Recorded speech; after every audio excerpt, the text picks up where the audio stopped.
Hey guys, I'm Henrik Beckheim. I'm a professional photographer. This is Torstein Stokkan, our professional videographer.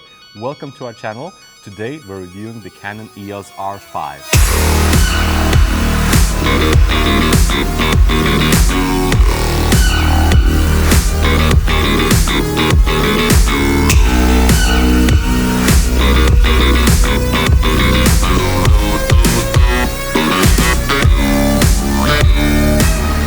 Alright, so quick disclaimer.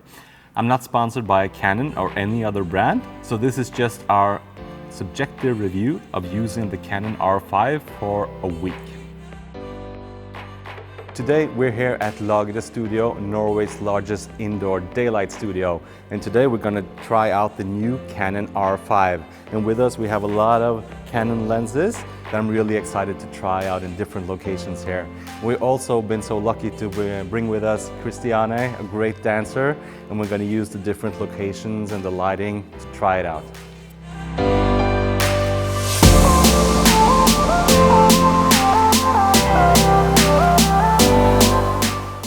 A little background information.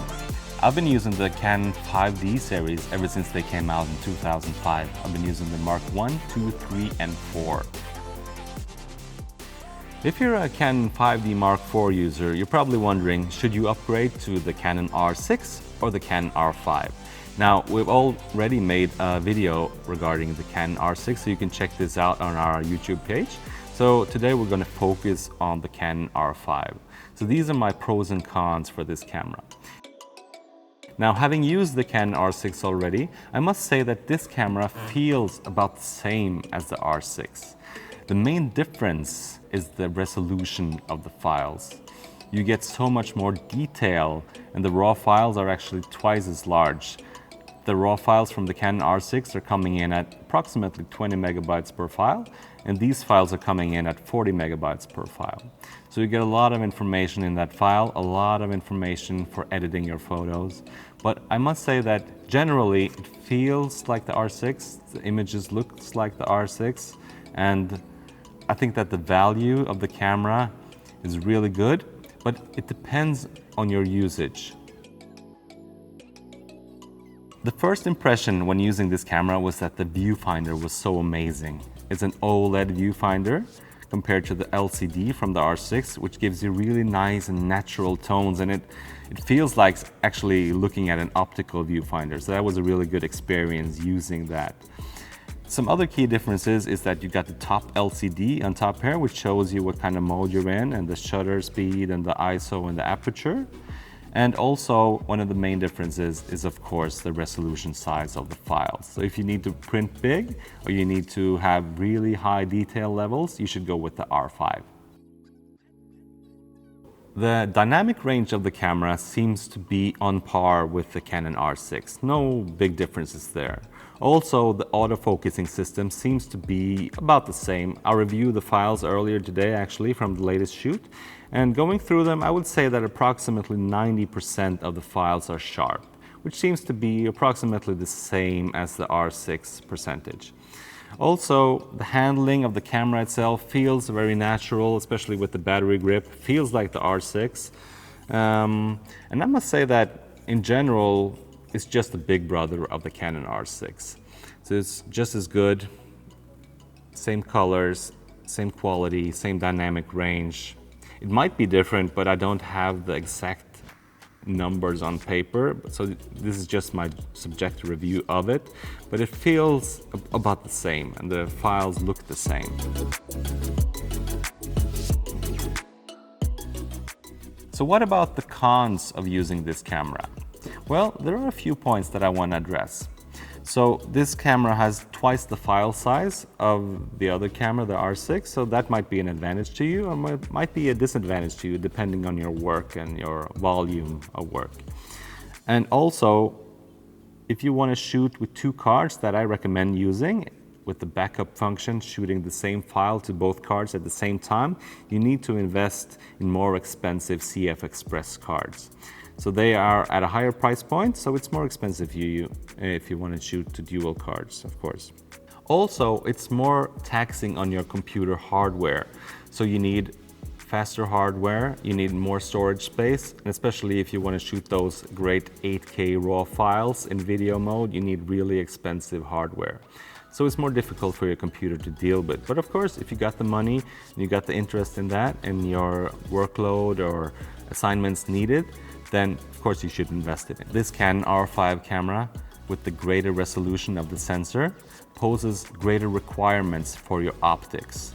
It's more revealing of lesser optics, so you need to have good quality, expensive lenses for that kind of resolving power. So how is this camera compared to the Canon 5D Mark IV? Well, I must say that even if you upgrade to the R6 or the R5, it's a great upgrade. Now, if you upgrade from the 5D to this one, you will experience greater dynamic range, you will experience greater colors, you will experience greater sharpness and resolution, and you will experience a much greater autofocusing system that will track not just faces, but also eyes. And this is a great upgrade, whether you decide upon the R6 or the R5. Now let's talk about this guy, the Canon 28-70 f2.0. This is an amazing lens. It's huge, like you see here. It's larger than any other standard zoom lens I've ever used, but it's great. This is an RF lens. It has the greatest aperture that I've ever used in a standard lens that I even know of exists. And let's talk about the pros and cons of this lens. This lens has superb resolution, which is really needed if you're using cameras like the Canon R5 with the resolving power. It has great bokeh. It has amazing colors. It has really fast autofocusing. And it even has a control ring, which is that new RF system, which you can choose and control what does. It can control your aperture, for example, or your ISO settings. It's amazing. It has great contrast, great micro contrast, really open and nice midtones, beautiful fall off in the highlights, and extremely smooth and nice background unsharpness. It works perfectly with the Canon R series, and it has a few cons that I want to address as well. Now first, it has, like I said, a beautiful 2.0 aperture, but it doesn't have an IS system. Now of course that would be perhaps overkill, but it could have that as well if you really want to be picky about it. It has a huge, large 95mm filter size, so of course the filters will be a little bit more expensive perhaps than you're used to. Also, it is expensive in itself. Now depending upon what you're doing, if you're doing this for a living or if you're just an enthusiast wanting to invest in lenses, of course that has a lot to do with the spending of money on this kind of equipment, but it is an expensive lens. This lens almost replaces all the prime lenses in the whole focal length between 28-70. Of course, if you want that edge in sharpness and colors, it can't 100% replace those prime lenses, but it's really close. I actually tested this one comparing it to the 135mm 2.0 just to look at the sharpness and colors, and for many that lens has been long regarded as the sharpest and best lens in the whole Canon lineup. And it came very close in regards to colors and micro contrast and sharpness. It's amazing what they were able to do with the zoom lens. And if you're tired of bringing a lot of prime lenses, this guy can actually replace, in my opinion, the 28, the 35, the 50, and almost the 85 because it's such a great lens. It has great optics, great colors, great sharpness, and you can actually just bring this one to a shoot depending upon what you're shooting and your budget. If you want to invest in one lens and you want a zoom lens, I would really recommend this one. Now guys, is it worth it? Well, my answer is that it depends on who you are and your budget. That is this your job? Is it your day job to shoot editorials and fashion and jobs that require large file sizes and high resolution? Well, yes, I think it's worth it. This camera has amazing autofocus tracking systems. It has in-camera stabilization, such as the R6. It has amazing colors. It has great dynamic range. It is everything you need in a camera in 2020. If you're a person on a budget, or you want a great camera but you don't need that large file sizes, then I'd say go for the R6. Or also, if you're shooting weddings or assignments that require high volumes of pictures, where you shoot a lot and you don't need 45 megapixel images, go for the R6. So this is mostly if you need those high file sizes. Also, if you really enjoy shooting 8K, then go for this camera. But depends on who you are, depends on your budget, depends on your needs. Being a photographer, I'm of course mostly concerned about the stills capabilities of a camera.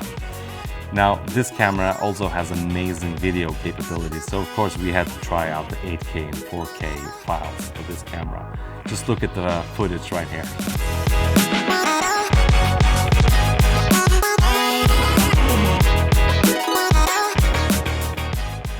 As we zoom into this 8K file.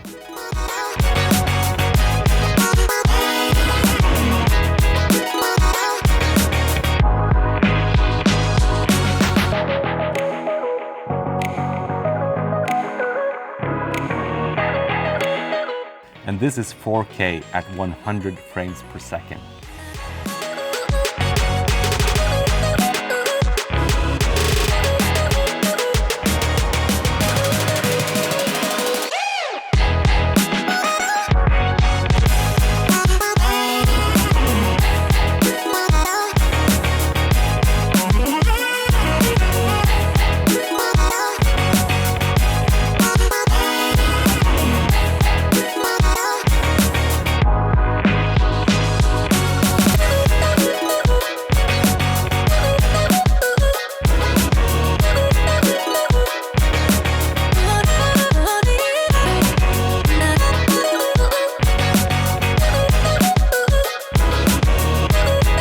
All the footage that you're seeing here was recorded in camera.